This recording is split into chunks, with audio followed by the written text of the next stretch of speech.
interesting emphasis and focus on biofuels, biomass. And Tracey, this is energy, but I think a lot of it emphasized the biofuels, biomass area. Out of your session, ladies and gentlemen, this is in the late 40s pages, and then 50 and 51. There seemed to be, from that discussion, a kind of a sort of jump on the bandwagon of one group, and then on the other, oh, wait a minute, fellas, there's some constraints here. What did you take away from all of that, and what would you suggest are the key things to be prioritized here? I think it's important to look at the conclusion that everyone came to, which is that the application has to be a locally driven technology, because there are so many different ways of doing this. So I think it's inevitable that when you try to present some kind of formula for biofuels, you end up with everyone disagreeing. So I think the conclusion, if you like, we all agreed on the need to disagree on that. I mean, just to kind of give you a bit of a flavour of the discussion we had, you know, biofuels it's an old subject. Ethanol preceded petrol in our cars, so it's an old story, but with a new and very urgent emphasis. And I think that was the kind of framework for the discussion. I'll give you an example. Europe is committed to biomass as 10% of total energy mix by 2020. So urgent, I think, is the word. There's a lot of discussion about the adaptation to context, local climate, logistics, regional energy mix. This isn't a rhetorical point about needing to be sensitive to your local community. This is a very necessary point about how technologies are going to work in some areas and not in others, not least of which the availability of water, the availability of suitable land and climate is, of course, not evenly distributed across the world. So big calls for everybody to be going into biomass is a bit redundant.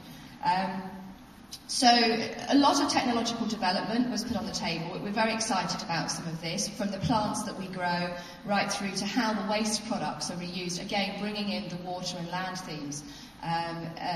Affecting water use, of course, if you can recycle anything from the waste products, you then avoid having to use fresh water or irrigation in some cases. The conclusion was that we urgently need as many demonstration projects as possible, which effectively is saying we need to front-load funding on this, because as you know, with the energy market, a lot of people's perception of opportunity is driven by what's going on in the market, what's going on at the level of sales. And we realised that really, in order to get the full range, to get a full assessment, we need demonstration projects. And I think that was something that everybody agreed upon. Can I just flag something that ran from this session that affects agriculture? And then we'll come and ask Jennifer how the agriculture people are looking at this. You know, there's a lot of pressure when people are talking about environmental imperatives, health imperatives, and so on. There's a lot of pressure on people at the level of individual companies, individual technological projects, community projects, to deliver on some of those global imperatives. Now, what we began to realise through all of our sessions was that there is a real absence of international information that can put things into that kind of context. I mean, in water we talked about, you know, the barometer. In land, in biofuels we talked about the need to understand what other alternative uses of land were being competed with when people talked about wanting to grow biofuels. But whose responsibility is it, in your opinion? We're asking. Who is the actor, the vector by which this would happen? We asked about everyone, from the FAO to the international energy authorities. We should have far more involvement of economists at an international level. But that was the theme that came really strongly across. Yes, Jane. I echo the importance of this synthesizing, integrating scientific information and making it widely available.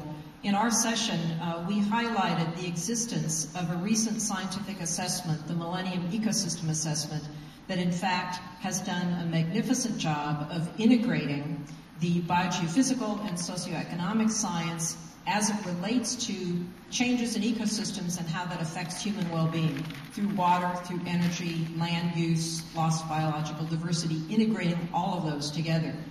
And One key point to emphasize there is that that was a one-off assessment that has already been tremendously useful, but needs to be done on a regular basis, and there's no call for that happening.